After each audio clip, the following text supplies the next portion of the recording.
what if your thoughts, right? Like, what if they aren't just electrical signals trapped in your skull, but active physical forces that are actually altering the room you're sitting in right now?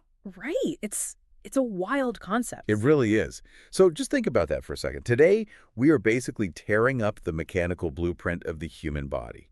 And honestly, it is long overdue. I mean, for centuries, we've been trained to view ourselves through this strictly Newtonian lens, you know? Yeah, We think of the body as this closed thermodynamic loop, like you ingest food, it acts as fuel, your muscles pull on bones like levers, and well, you move. right. It's a highly complex machine, obviously, but still just a machine. I always call it the meat sack theory of That's biology. sack theory, yeah. Yeah, like you are just this biological vessel, and your only real job is to carry your brain from one meeting to the next without, breaking down. Yep. It's clean, it's comforting, and doctors love it because they can point to a chart on the wall and say, there is your liver, there is your femur, that is how you work.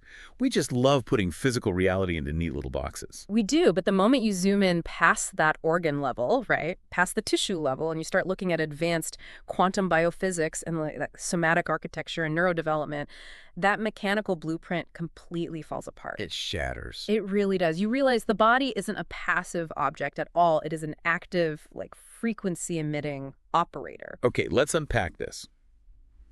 Welcome to today's deep dive. We are going to explore this staggeringly ambitious, highly advanced framework found in a collection of texts known as the Prismen des Odyssées and the Cosmos Singulier. Right, authored by Ellen Henri Regis-Imbert. Exactly. So think of this as the ultimate sort of unredacted instruction manual for the human organism. It's this incredibly dense synthesis of neurophysiology, biophysics, and somatic therapy. And we should definitely warn you, if you're listening, this material challenges some of the most fundamental assumptions we have about reality. Oh, big time. It really attempts to bridge the gap between the deeply personal, subjective experience of like feeling an emotion and the hard mathematical reality of how our cells process light, water, and intention. Which is just mind-blowing. Yeah. So we are going to take you on a massive journey today. First, we are going to look at the physical structure itself, how your posture and your movements are literally archiving your past, and how practices like dance act as, like, neurological surgery. Right, the somatic side. Right. Then we're going to ask the tough questions about where that internal chemistry actually meets the outside world. We'll dive into how your cells emit light to shape your environment. The biophysics in the field. Yes, the heavy science part. And finally, we will look at how you can apply this to time and creation, like how you can use your body's resonance to gestate a new project, a startup, or even a piece of art. So if you are listening to this right now, whether you're, I don't know, an entrepreneur trying to focus your energy or a leader trying to manage the chaotic environment of a team. Or just someone fascinated by the hidden physics of your own nervous system, really. Exactly. Just prepare to look at your everyday gestures in a completely new way. So let's start with the physical hardware, the shape of the body. One of the first things that struck me in the Prisma des Odyssées is this assertion that our morphology, like our muscular volume, our posture, the way we hold our shoulders, it is not neutral. It is an archive. Yeah, the author builds really heavily on early psychoanalytic and somatic theories here, particularly Wilhelm Reich's concept of character armor and Peter Levine's modern work on somatic experiencing. Right. The premise is that every chronic emotional pattern, every developmental hurdle, and, well, every early attachment relationship you had as a child, it's all carved directly into your physical form. I want to make sure I understand the mechanism here, though. Are we just talking about bad posture? Like I sit at a desk too much, so my shoulders roll forward? It is much, much deeper than ergonomics. Let's look at a nervous system that has experienced severe trauma or even prolonged social violence. Like what, specifically? Things like extreme precariousness, institutional instability, or chronic neglect. The primary directive of any nervous system is survival. Right, obviously. So when the environment is perceived as constantly dangerous, the body adapts by becoming this highly sensitive threat detection system. So it stops being a place to live and becomes like a radar dish for danger. Precisely. And this manifests anatomically. To prepare for an incoming blow, whether that blow is physical or emotional, right? All right. The body initiates a sympathetic arousal state. Fight or flight. Exactly. The flexor muscles contract to protect the soft organs of the abdomen and the throat. The breath becomes permanently shortened, localized only in the upper chest. Because deep diaphragmatic breathing requires a state of safety, right? You hit the nail on the head. You can't breathe deeply if you think a tiger's going to jump you. And over years, the fascia, which is that connective tissue wrapping around all our muscles, it literally thickens and hardens to lock this defensive posture into place. Wow. Yeah. The nervous system becomes locked in hypervigilance. The texts are just incredibly raw when discussing this. Mm-hmm. Alan Imbert actually shares his own autobiographical experience of this exact state. Yes, he does. His body was this landscape of pain, chronic tension, and adaptation. But he didn't find his way out through traditional talk therapy, which I found fascinating. He found it through dance. Right. And he doesn't just mean, going out to a club on a Friday night. Right, right. He is talking about rigorous disciplines. Classical ballet, contemporary modern jazz, and Butoh. He actually calls dance a primitive form of repair and a technology of neurological survival. Which makes perfect physiological sense when you look at what trauma does versus what dance demands. Well, trauma forces the body to contract, to hide, to hold its breath, and to become completely rigid. Dance imposes the exact physiological opposite. I see the connection, but how does that actually look in practice? If someone is locked in trauma, how does doing like a pirouette fix their nervous system? Think about the massive orchestration required.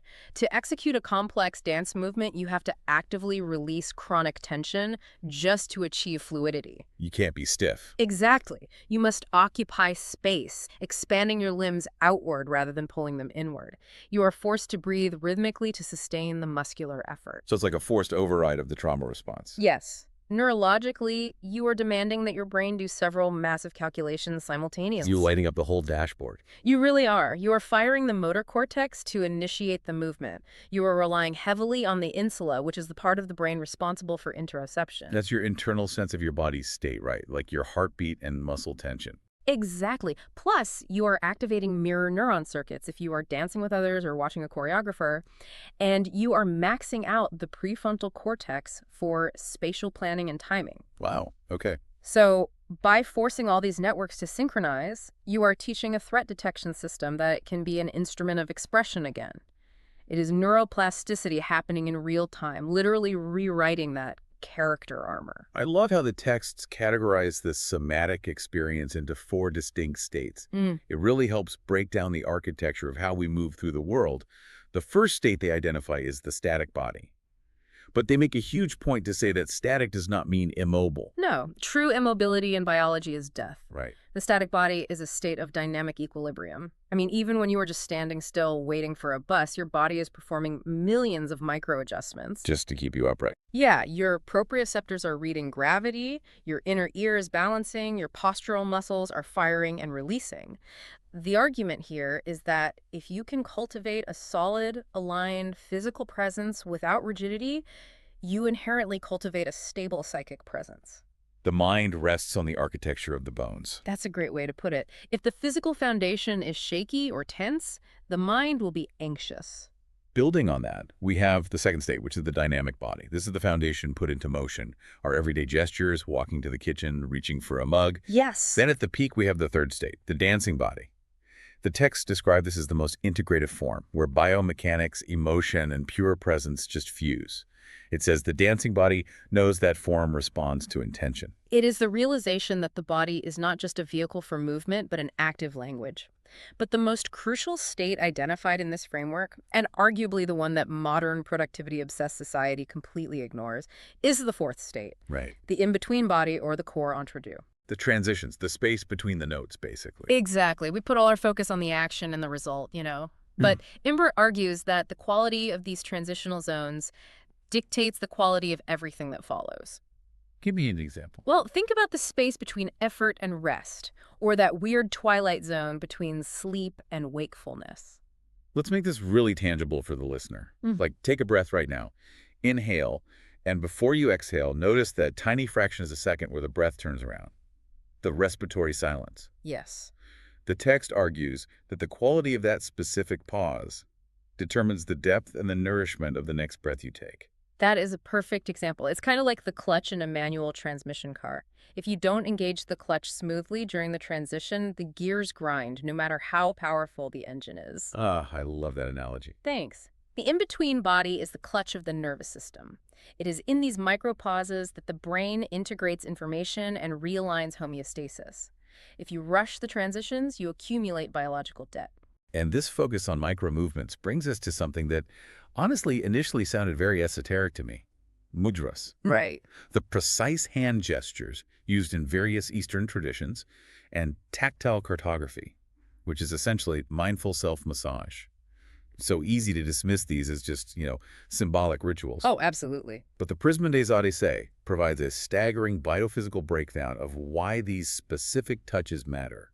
They apparently trigger a massive homeostatic shift toward parasympathetic dominance, the rest and digest state. And this is where the synthesis of ancient practice and modern neuroendocrinology is just so compelling. We aren't just talking about a placebo effect here. We are talking about literal mechanical triggers. Okay, I need you to explain this like I'm 5, because the jargon here gets really heavy. I'll try my best. The text says that specific physical contact activates unmyelinated C-tactile fibers. What are those, and why do they matter? Let's break it down. You have different types of nerves in your skin. Some are fast and myelinated, meaning they have this insulated sheath, and they detect sharp pain or sudden temperature changes. Like touching a hot stove. Right. They yell, "Hot stove, pull your hand away," Yeah. instantly. But you also have C-tactile fibers. These are unmyelinated, meaning they transmit signals much, much slower. Okay. They evolved specifically to respond to gentle, slow, rhythmic stroking. Think of the way a mother instinctively rubs a baby's back, or the gentle pressure of a specific hand posture. So when you hold a specific mudra or apply gentle, targeted pressure to your own skin, you are waking up these slow fibers. Yes, and when the C-tactile fibers fire, they send a signal directly to the insula, which we mentioned earlier. This triggers the release of endogenous opioids in the brain. Which are your body's natural painkillers and soothing chemicals. Exactly. Here's where the text gets incredibly specific, though. It says those opioids cause the opening of K2 potassium channels, specifically the TREC and TRAC channels, which hyperpolarizes the cellular membrane. Walk me through that, because that sounds like a biology exam. It does. Imagine your cell membrane is like a physical boundary with tiny gated channels. Usually a nerve cell rests at a slightly negative electrical charge. Okay, got it. When it gets stressed or excited, positively charged ions rush in, the cell depolarizes, and it fires an alarm signal. So positive means panic. Basically, yeah. What the opioids do is open these specific potassium channels, allowing positive potassium ions to actually leak out of the cell. No. This makes the inside of the cell even more negative than usual. That is what hyperpolarization is. So if I'm hyperpolarizing the cell, I'm basically putting a much heavier spring on the alarm trigger. Like, it becomes much harder for stress or panic to make that cell fire. That is a fantastic analogy. Yes, you are mechanically raising the threshold for excitation. And the systemic result of millions of cells hyperpolarizing is an exponential drop in blood cortisol levels. The stress response mechanically shuts down. That is incredible. You are changing the physical chemistry of your blood just by changing the geometric shape of your hands. Right. The body isn't just expressing a state of calm through a mudra. The physical architecture of the mudra is actively constructing the state of calm. Okay, so if my posture, my breath, and my touch can fundamentally alter my internal chemistry, does that stop at the edge of my skin? That's the million-dollar question. Because this whole approach treats the body like a musical instrument that can be tuned. But if dance and touch tune the instrument, how does the music actually travel out into the world? That is the perfect question to cross the bridge into the most conceptually advanced part of Imbert's work, biophysics and the vectorized field. Let's go. To understand how your internal state impacts the external room, we have to look at a framework he calls Flumière-G. Flumière-G. Flux, light, and energy. We're zooming all the way down past the tissues, past the organs, straight into the single cell. We really are. In classical biology, a cell is just a biological building block, right? But in the Prisme des Odyssées, the cell is a unit of consciousness and a unit of measurement. Wait, really? Yeah. Every single cell in your body is simultaneously a receiver and a transmitter of frequency.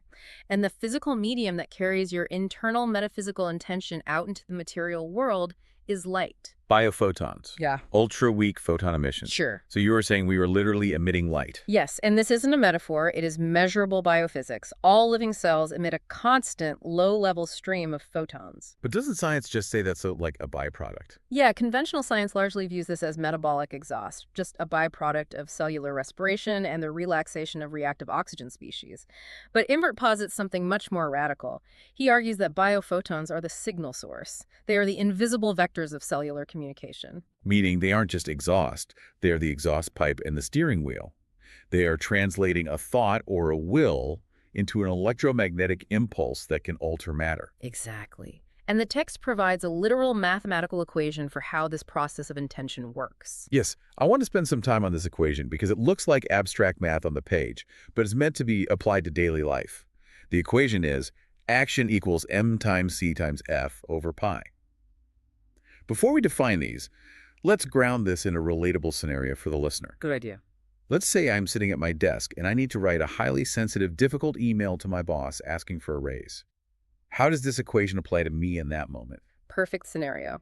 Let's start with the first variable, m, which stands for humidiance, or the matrix. On a biophysical level, this represents the absolute purity and electrical conductivity of your cellular water. Okay, so am I hydrated? Am I running on 4 cups of coffee and 0 sleep? Exactly. If your internal water is polluted by metabolic noise, chronic stress, or toxins, the signal you are trying to generate fragments, you have a weak foundation. Your M is low. Makes it. So before writing that email, if your heart is racing and you are highly caffeinated, your humidiance is totally chaotic. Okay, so I take a breath, I use my in-between body, I stabilize my M. Next is C, the pentad, or the field. The text calls this the 3D geometric confinement.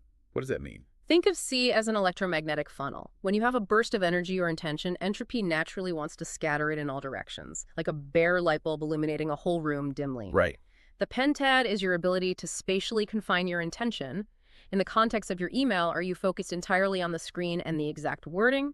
Or do you have 5 other tabs open, your phone buzzing, and you are half listening to a deep dive like this one? Guilty. Right. If you are distracted, your C is dispersed. You need a laser pointer, not a bare bulb. I love that. Yeah. So I close my tabs, I narrow my geometric field. Then we have F, which is conference, or frequency. Conference is the spectral tuning between the operator you and the target. You have to calibrate your own frequency signature to match what you are trying to interact with. So empathy, basic. It's deeper than that. If you write that email from a frequency of sheer panic or aggressive entitlement, and your boss is in a frequency of deep analytical focus, the signal will clash. You have to tune your internal state to resonate with the outcome you actually want. So M is my internal clarity, C is Mhm. my focus, F is my emotional tuning. And finally, we have pi, the pressure of intention.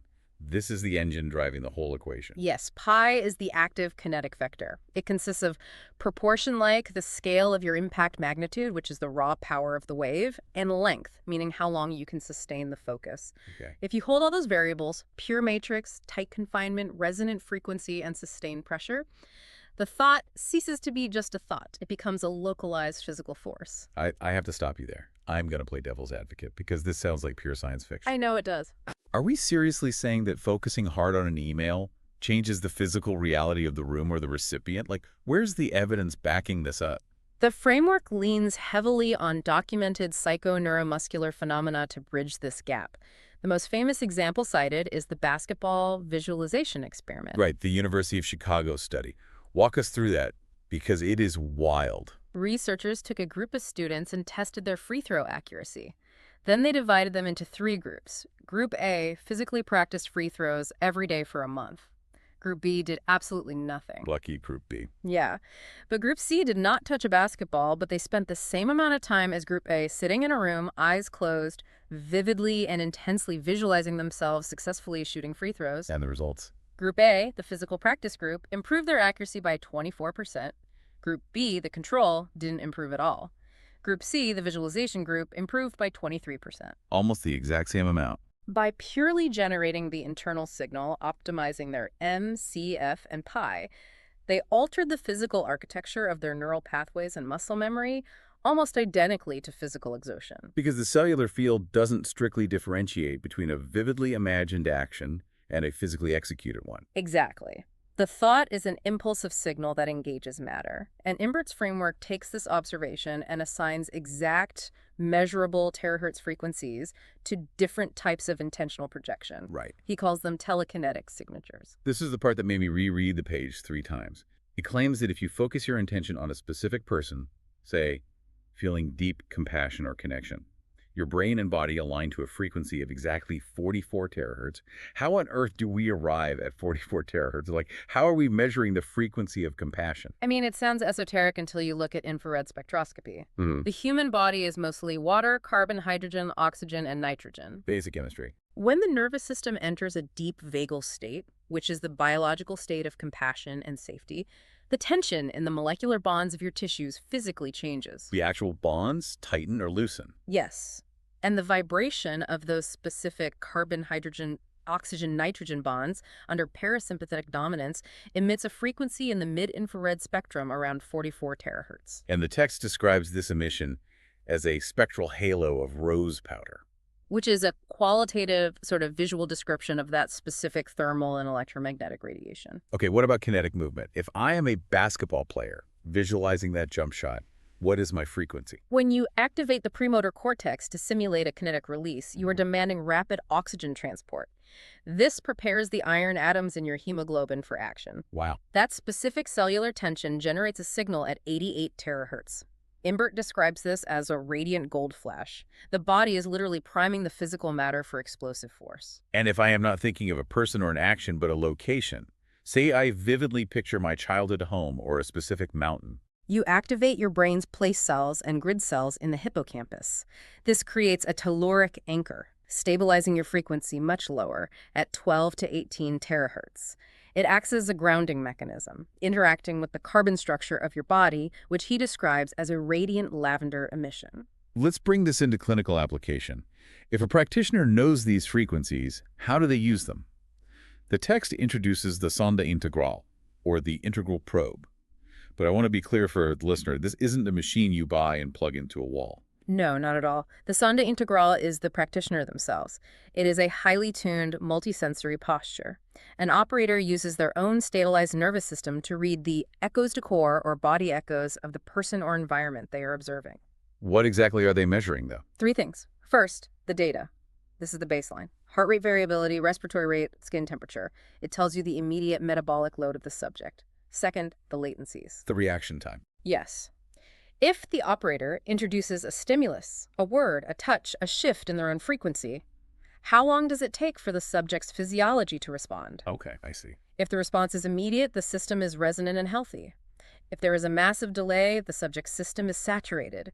They're using all their energy just to maintain a baseline of survival. And the third metric is the intensities.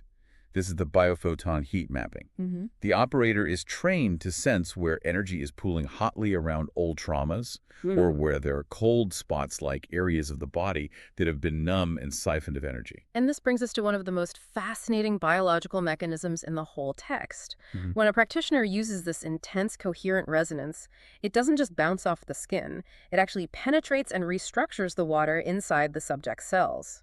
You are talking about EZ water, or exclusion zone water. Let me do some progressive disclosure here because this blew my mind. We all learn in school that water exists in 3 states: solid ice, liquid water, and water vapor. Right. But inside a biological cell, water acts completely differently. Absolutely. The water inside your cells is not like the water in a glass. When liquid H2O comes into contact with a hydrophilic surface like a cell membrane or a protein and is exposed to radiant energy like infrared light or biophotons, it structures itself into a 4th phase. A 4th phase of water. Yes, it becomes a gel-like crystalline lattice. The chemical formula actually changes from H2O to H3O2 minus. It gains a negative charge. Exactly. This is the exclusion zone. It actively pushes out impurities, hence the name. But more importantly, because this gel layer is negatively charged, it pushes positively charged protons out into the bulk water next to it. Which creates a battery. You have a negative zone right next to a positive zone. It is a literal biological battery. And this structured water allows for something called the Grothus mechanism. Okay, explain the Grothus mechanism. Use an analogy if you can. Imagine a bucket brigade trying to put out a fire. If you have one person running a bucket of water from the well all the way to the fire, it takes a long time. That is normal chemical diffusion. Right, very slow. But if you have 50 people lined up perfectly, they don't have to run. They just pass the bucket from hand to hand. The water moves instantly. So in the cell, the protons are the buckets. Yes. Because the easy water is structured so perfectly, a proton introduced at one end doesn't have to travel through the fluid. The charge just hops instantly from one water molecule to the next all the way down the line. Wow. It allows for ultra-fast protonic conduction. This is how signals like intuition or a sudden realization can travel through the body infinitely faster than normal nerve conduction allows. The medium of the body has been structurally optimized to carry the wave.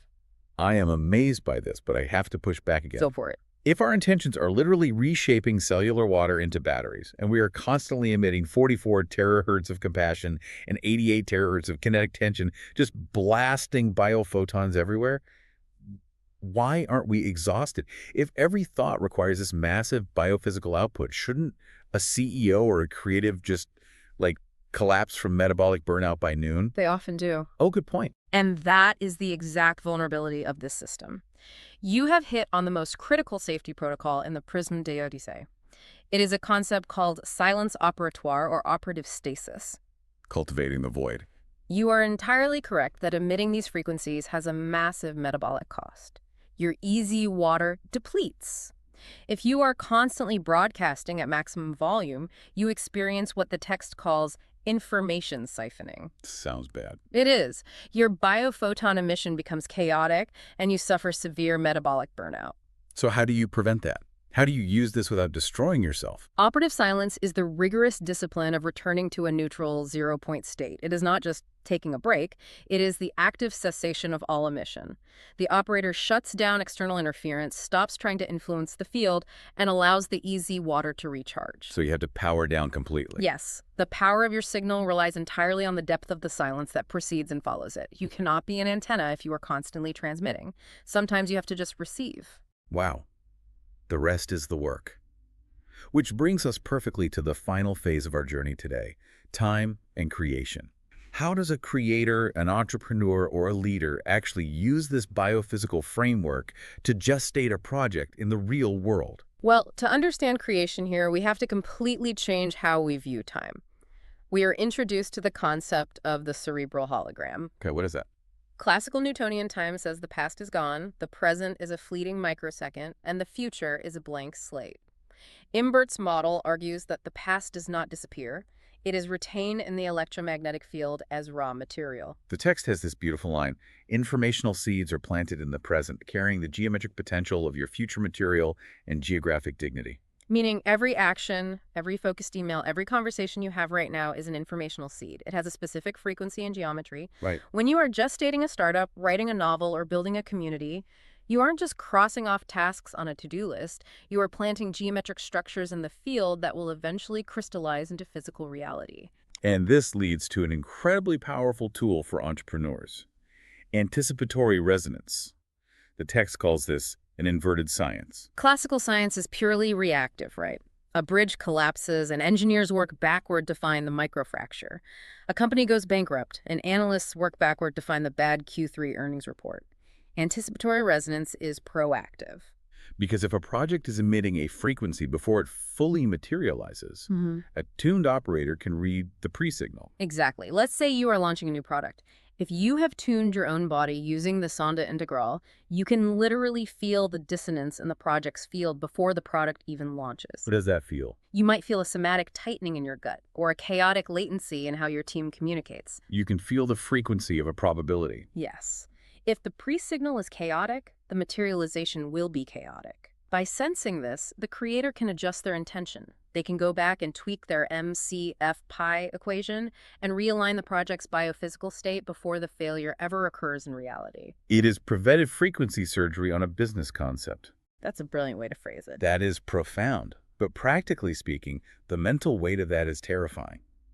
If I am an entrepreneur and I am constantly scanning the future probabilities of my startup while managing the present tasks, while trying to maintain my own internal easy water, my brain is going to fry.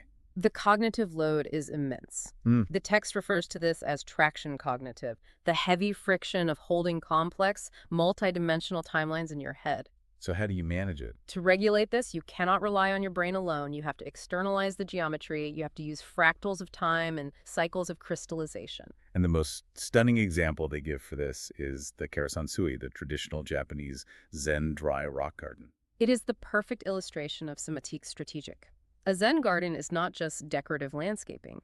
The act of raking the gravel, the gestu de semu, is an anthropological externalization of internal order. I want you to picture the sand around those rocks, the perfectly spaced, rhythmic, concentric lines. The texts refer to those patterns as visual metamaterials. Yeah. As a monk or a creator looks at those rhythmic lines, those geometries stabilize their ocular saccades. Ocular saccades are the rapid, involuntary, microscopic movements your eyes make as they scan an environment. When you are stressed or cognitively overloaded, your saccades become erratic. Right. By looking at the highly structured, predictable geometry of the raked sand, you force your eyes to track smoothly. Which feeds a rhythmic calming signal directly back into the brain via the optic nerve. It's almost like a natural form of EMDR therapy. Exactly. You are using the physical geometry of your external environment to downregulate your internal nervous system. The creator uses the garden as an external hard drive to process internal cognitive overload. So if you are listening to this and you don't have a Zen garden in your office, the principle still applies to your desk, your calendar, your digital workspace. If your environment is chaotic, your ocular saccades are erratic, your nervous system is agitated, your humidiance drops, and your ability to project a coherent intention collapses. This changes everything about what it means to be a leader. The text suggests that if you are managing a team or gestating a massive project, you are an operator practicing somatic strategique. You step out of the role of a mere manager of tasks and into the role of a presentator of attention. By mastering your own kineric corporel, your body kinetics, your posture, your breathing, you become the stabilizer for the entire environment. You are managing the egregore. Yes, the egregore being the collective institutional field. A company has a frequency. A classroom has a frequency. If the leader's frequency is chaotic, the team is chaotic.